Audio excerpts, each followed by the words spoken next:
There were country songs that every American knew by heart, and every one of them could break your heart in 3 minutes flat. You heard them on the car radio. You heard them drift out of every jukebox and every roadhouse in America. They made grown men cry. They got played at more funerals than any hymn. But the young folks today have never heard them, and the ones who lived them are starting to forget.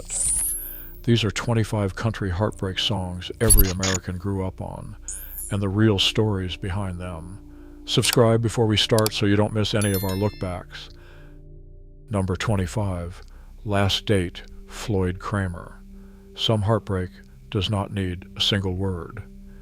In 1960, a quiet studio piano player named Floyd Cramer sat down and recorded an instrumental so full of longing that it became one of the most beloved records of the decade without anyone ever singing a note. It was called Last Date, and every aching, tumbling phrase of it sounded exactly like the end of a love affair. Cramer played it in a style he made famous, the slip note, where a finger slides up into a note from just below it, giving the piano a crying, yearning sound. He had picked up that trick backing Hank Locklin on another song. Last Date climbed all the way to number 2 on the pop charts, kept out of the top spot only by Elvis Presley's Are You Lonesome Tonight, which, in a funny twist, also featured Floyd Cramer playing piano. It sold over 1 million copies. To this day, those first few notes can put a lump in your throat before you even remember why. Number 24, Once a Day, Connie Smith. When Connie Smith walked into a Nashville studio in 1964 to record her very first single, nobody knew her name. When it was over, she had made history. That song was Once a Day, a heartbroken confession of a woman trying and failing to get over a lost love, and it did something no debut single by a female country singer had ever done. It went straight to number 1 and stayed there for 8 solid weeks. 8 weeks at the top on a first record, that was unheard of. Connie Smith had a voice of such pure, aching power that other singers were left shaking their heads. The lyric is deceptively simple, a woman insisting she only cries about him once a day, all day long, and Connie sold every bit of that quiet devastation. It remains one of the greatest debut records in country history, and one that far too few people remember today, a heartbreak so perfect it launched a career in a single take. Number 23, Cryin' Time, Buck Owens. Buck Owens was the king of the bright driving Bakersfield sound, all twang and energy and Saturday night fun. But tucked onto the back of one of his upbeat singles in 1964 was a slow, aching, heartbreak ballad called Cryin' Time, about a man who can see the end of his relationship coming and is bracing for the tears he knows are on the way. Like so many great B-sides, it refused to stay hidden. But the song found its greatest fame a couple of years later when the great Ray Charles got hold of it and turned it into a soulful, Grammy-winning smash that crossed every line of genre and race. Suddenly, a Buck Owens country tune was being sung all over the world. Cryin' Time became one of those songs that everyone knew, even if they could not always say who wrote it. Buck Owens gave country music one of its most enduring heartbreak anthems, almost as an afterthought. Number 22, Where Do I Put Her Memory? Charley Pride. Charley Pride had one of the warmest, richest baritones country music ever produced, and he used it to sing some of the most tender heartbreak songs of the 1970s. Where Do I Put Her Memory is one of his finest, the quiet, haunting question of a man surrounded by reminders of a woman who is gone, wondering where in the world he is supposed to store all that love now that she is left. It is a beautiful, aching record, and it hit especially hard coming from Charley Pride, a man who had already overcome so much just to stand on a country stage. He sang about heartbreak with a dignity and gentleness that made every word believable. For a whole generation, that smooth voice was the sound of late-night radio and quiet sorrow. But like so many of his softer records, this one has faded from memory, overshadowed by his bigger hits, a gorgeous heartbreak song that deserves to be remembered. Number 21, Making Believe, Kitty Wells. Kitty Wells was the queen of country music, the woman who kicked the door open for every female singer who followed, And in 1955, she recorded one of the purest heartbreak songs ever written, a song called Making Believe. It is the confession of a woman who knows the man she loves will never be hers and who survives only by pretending, day after day, that someday he might be. Making believe, that is all she has left, and Kitty Wells sang it with a plain, trembling honesty that made it almost unbearable. There is no anger in it, no drama, just quiet, hopeless devotion. It became one of her signature songs and one of the most covered heartbreak numbers in the genre, recorded by everyone who came after. Kitty Wells understood heartbreak from the woman's side better than anyone of her era, and Making Believe is her masterpiece of quiet suffering, a song about surviving on nothing but pretend. Number 20, Green, Green Grass of Home, Porter Wagoner. This one starts out sounding like the happiest song in the world. A man comes home to the old family farm, sees his mama and papa, sees his sweetheart Mary with lips like cherries, walks the green, green grass of home. And then, in the final verse, the whole thing turns inside out, and you realize the man is not home at all. He is in a prison cell on death row, dreaming, and the only way he will ever return to that green grass is in a pine box laid to rest beneath the old oak tree. Porter Wagoner recorded it in 1965, and that gut punch of an ending made it unforgettable. It became a huge hit for him, and an even bigger one for Tom Jones a year later, selling millions around the world. But it was Porter, with his plain, sincere country delivery, who first made a nation of listeners realize they had been crying without even knowing the twist was coming. Number 19, Life to Go, Stonewall Jackson. Here is a heartbreak song with a secret behind it. In 1959, a singer named Stonewall Jackson scored his first big hit with Life to Go, the sorrowful story of a man sitting in prison having thrown his whole life away over one drunken, violent mistake, now facing endless years behind bars while the world moves on without him. The secret is who wrote it. That song came from the pen of a young George Jones who based it on a real encounter he'd had with a prisoner serving life. George gave the song to his friend Stonewall Jackson to record first, and it launched Stonewall's career. Remember the name George Jones because his own voice is coming later on this list more than once, and no one in the history of country music sang Heartbreak quite like he did. Life to Go is a bleak, powerful record about a man with nothing ahead of him but time, and it is far too forgotten today. Number 18, Gentle on My Mind, Glen Campbell. Not all heartbreak is about crying. Some of it is about the ache of a love you walked away from and can never quite leave behind.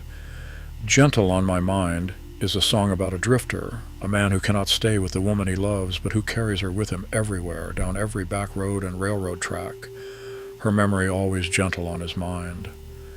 Glen Campbell recorded it in 1967, and that warm, rolling, restless melody became one of the defining records of his career and one of the most played songs in radio history.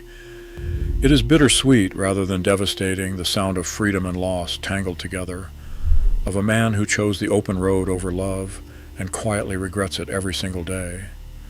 Glen Campbell's smooth, aching voice made it a standard, a gentle heartbreak that stays with you long after the song ends, exactly the way she stayed with him.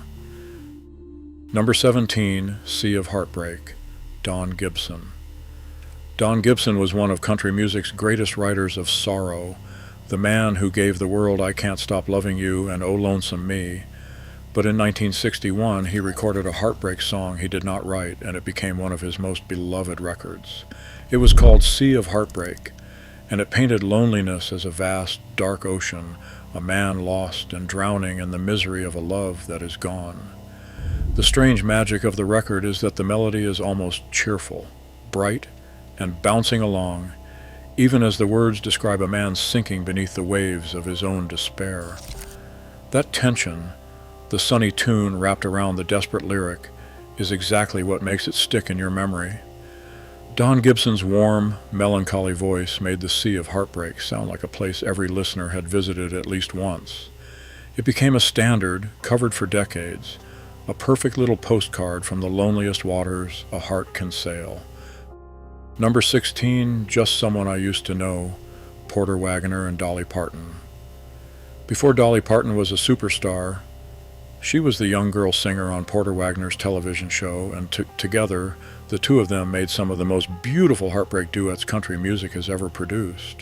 In 1969, they recorded Just Someone I Used to Know, and it may be the finest of them all. The song is built around a devastating little lie. A man is asked about an old photograph, and he pretends the woman in it means nothing to him now, just someone he used to know. But every word of the way he says it tells you the exact opposite is true, that she is the great lost love of his whole life. Porter and Dolly traded those aching lines with perfect wounded tenderness. It is a quiet masterpiece of heartbreak, two voices circling the same old sorrow. If a song on this list has taken you back, subscribe now and stay with me. The biggest heartbreakers of all are still to come. Number 15, The Window Up Above, George Jones. Now here comes that name again. George Jones wrote The Window Up Above in about 20 minutes one morning in 1960, sitting in his den in Vidor, Texas, waiting on breakfast, and he considered it the finest song he ever wrote. It is a chilling little story. A man is upstairs looking down through a window, and he watches and overhears his own wife telling another man that their marriage was always a lie. The horror of it is in the quiet. There is no shouting, no confrontation. Just a man frozen at a window, listening to his whole world fall apart below him, and choosing, heartbroken, to wish her happiness anyway. George Jones sang it with that aching, sliding voice that could wring sorrow out of a single syllable. It climbed to number 2 on the country charts and became one of his defining early records, a masterpiece of betrayal witnessed from above. And believe it or not, George Jones was only getting started with heartbreak. Number 14, There Goes My Everything, Jack Greene. In 1966, a former drummer named Jack Greene stepped out from the background and recorded a heartbreak song that would define his career and sweep the very first Country Music Association awards. It was called There Goes My Everything, and it is the sound of a man standing at a window, hearing the door close as the woman he loves walks out for the last time. The heartbreak is in the details. He hears her footsteps, hears the door, and narrates his own devastation with a terrible calm, telling himself that there goes his reason for living, there goes his everything. Jack Greene had one of the warmest, deepest voices in all of country music, and he poured every ounce of it into that quiet ruin. The record went to number 1 for 7 weeks and touched so many people that Greene said he got thousands of letters from listeners who had lived that exact goodbye. A perfect heartbreak, sung by a gentle giant.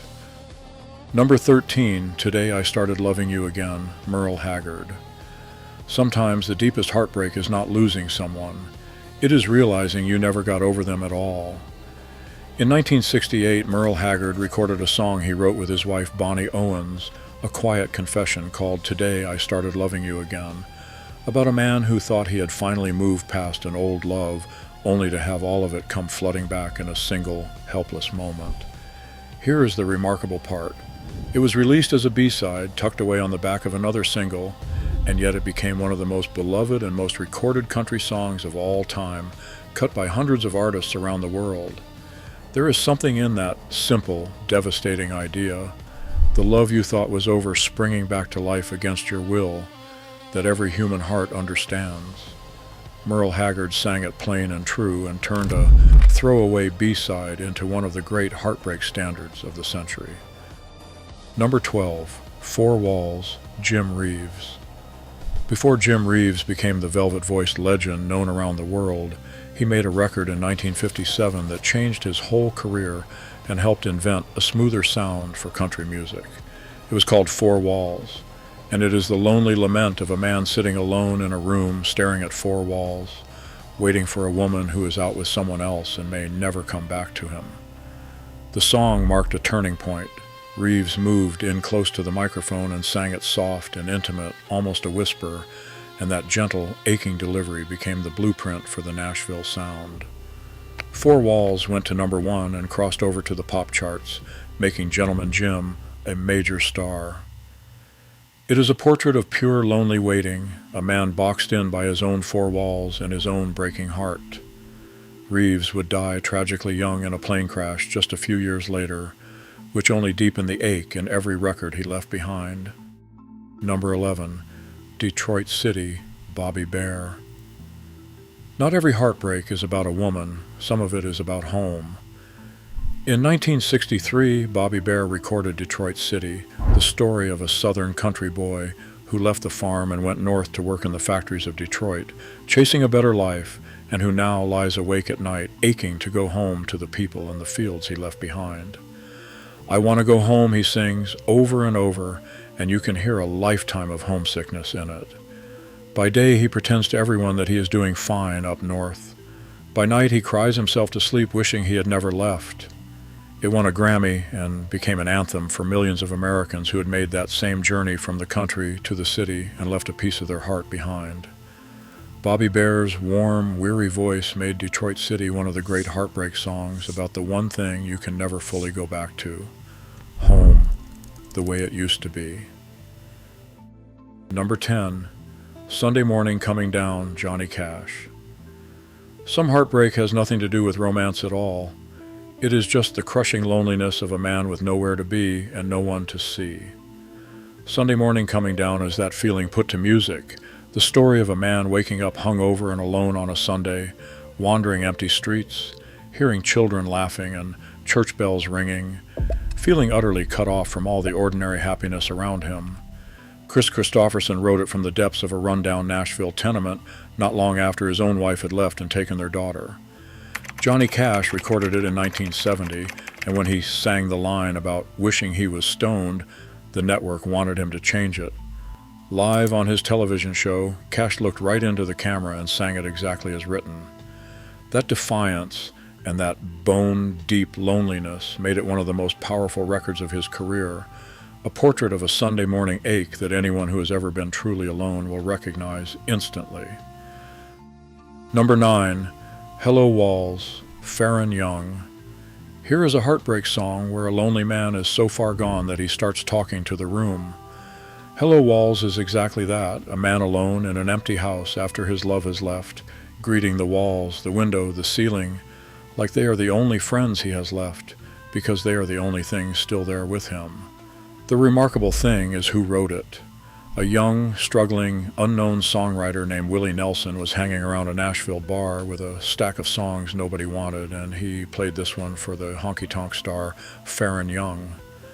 Young recorded it in 1961, and it became a massive #1 hit that helped launch Willie Nelson's career as a writer.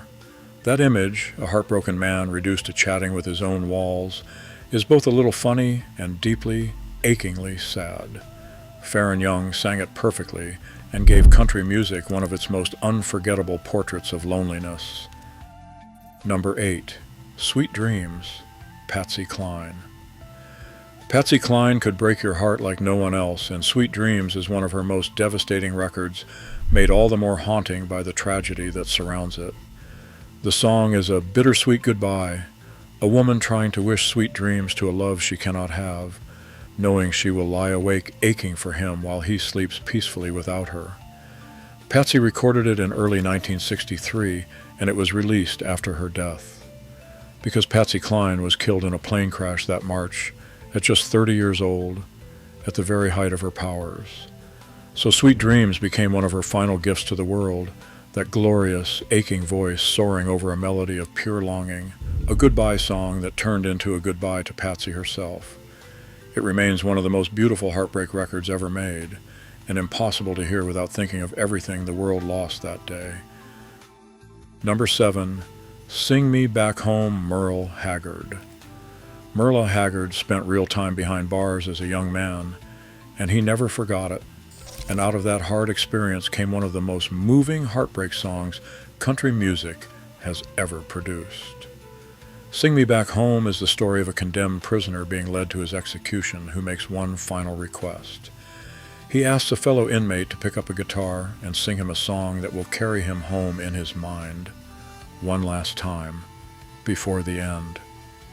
Haggard said the song was inspired by real men he had known in prison, including one who was executed. That authenticity is why it cuts so deep.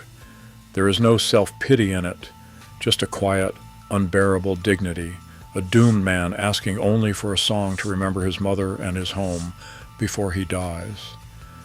Merle Haggard sang it plain and true in 1967 and turned it into one of the most powerful pieces of storytelling in all of American music, a heartbreak that goes far beyond any love affair. Number 6, Always on My Mind, Willie Nelson. Some of the deepest heartbreak is not about losing someone. It is about knowing you had them and you didn't love them well enough while you could. Always on my mind is that regret set to music, a man looking back and admitting all the little things he should have said and done, all the times he did not treat her quite as good as he should have, confessing that through all of it, she was always on his mind. Willie Nelson recorded it almost by accident in 1982 while he was in the studio working on another album. A producer played him the old song, Merle Haggard passed on it, and Willie said, "Let's try it." That casual take became the biggest hit of his entire career, winning 3 Grammy Awards. Willie sang it with a quiet, conversational ache, not begging, just admitting the truth. And that gentle honesty, a man owning every regret at once, made it one of the most beloved songs of remorse ever recorded. Number 5, I Fall to Pieces, Patsy Cline. Patsy Cline earns a second place on this list because you simply cannot tell the story of country heartbreak without her. In 1961, she recorded I Fall to Pieces, the story of a woman trying to stay composed and act like a friend to a man she is still hopelessly in love with, only to shatter completely every time she sees him. I fall to pieces, she sings, each time I see you again. It is the sound of a heart that cannot heal because it keeps getting reopened. The record became Patsy's first #1 country hit and made her a star. And there is a cruel twist to it, because shortly after recording it, Patsy was nearly killed in a head-on car crash, thrown through the windshield, and she was still recovering from those injuries as the song climbed the charts. That soaring, trembling voice, singing about falling to pieces while her own body was broken and healing, makes the record almost unbearably poignant. Number 4, The Grand Tour, George Jones. And now George Jones returns for what many people consider the single saddest country record ever made. In 1974, Jones recorded The Grand Tour, and it is a masterpiece of devastation. A man invites you into his empty house and walks you through it, room by room, like a tour guide of his own heartbreak. Here is the bedroom. Here is the chair where she used to sit. Here is the nursery where the baby used to sleep. Step by step, he shows you every empty room until you understand the full horror of it. His wife has left him and taken their child and stripped his whole world bare, leaving nothing behind but him and the memories in each room. Jones sang it at the exact time his own marriage to Tammy Wynette was falling apart, which gives every word an almost unbearable weight of real pain. That aching, sliding voice guiding you through the ruins of a home is George Jones at the absolute peak of his powers. It is a perfect quiet apocalypse of the heart. Number 3, I Will Always Love You, Dolly Parton. Long before it became the biggest pop ballad in the world, I Will Always Love You was a quiet country heartbreak song, and it was not even written about a lover. Dolly Parton wrote it in 1973 as a goodbye to Porter Wagoner, the man who had given her a start on his television show and whom she was now leaving, against his wishes, to build her own career. Think of Porter and Dolly back at number 16 singing Heartbreak together. This was the real-life ending of that partnership, and it was breaking both their hearts. Dolly poured all of that pain into the song, a tender, aching farewell to someone she loved but had to leave. She said Porter listened to it and with tears in his eyes, finally agreed to let her go. That gentle goodbye became a #1 country hit twice over for Dolly, and later, of course, one of the best-selling records of all time. But at its heart, it was always this, one person telling another that leaving does not mean the love ends. Number 2, Crazy Arms, Ray Price. In 1956, Ray Price recorded a song that would change the sound of country music and stand as one of its greatest heartbreak records. It was called Crazy Arms, the lament of a man lying alone at night, his arms aching to hold a woman who now belongs to somebody else, his heart refusing to accept what his mind already knows. The record introduced that steady, walking shuffle beat that became the heartbeat of every honky-tonk dance floor in America, but underneath the danceable rhythm was pure, aching loneliness. Crazy arms that reach to hold somebody new, but my yearning heart keeps saying, "You're not mine." Ray Price sang it with a rich, mournful voice that made grown men stare into their beer. It spent 20 weeks at number 1 and became the defining record of his career. Beneath its toe-tapping beat, Crazy Arms is one of the loneliest songs ever written, a man whose own arms have gone crazy reaching for someone who is never coming back. Number 1, I'm So Lonesome I Could Cry, Hank Williams, and at the very top where he belongs stands Hank Williams. In 1949, the founding father of modern country music recorded what many consider the saddest, most perfect song ever written in any genre. It is called I'm So Lonesome I Could Cry, and in it, Hank Williams does not just describe loneliness. He turns the whole natural world into it, a whippoorwill too blue to fly, a midnight train whining low, a falling star lighting up a purple sky. Every image is soaked in a loneliness so deep it seems to fill the entire universe. Hank Williams sang it in that high, haunted, cracking voice that sounded like a man with nothing left, because in many ways he was. He wrote from the depths of a troubled, painful life that would end just a few years later, when he died in the back of a car on New Year's Day, only 29 years old. He left behind the blueprint for everything country music would become, and this song is the purest distillation of his genius. No one before or since has ever captured heartbreak so completely in so few words. It is not really a song about a lost love at all. It is a song about being alive and aching and utterly alone, and every soul who has ever felt that way hears their own heart in it. These were 25 country heartbreak songs that America grew up on, that poured out of every radio and jukebox and lived in the deepest corners of a whole generation's memory. The young folks today have never heard most of them, but turn one of them on tonight, sit in a quiet room and let it play. You will understand exactly why they still hurt so good, and why some of them will simply never be forgotten. If you enjoyed this video, subscribe, and watch the next video above.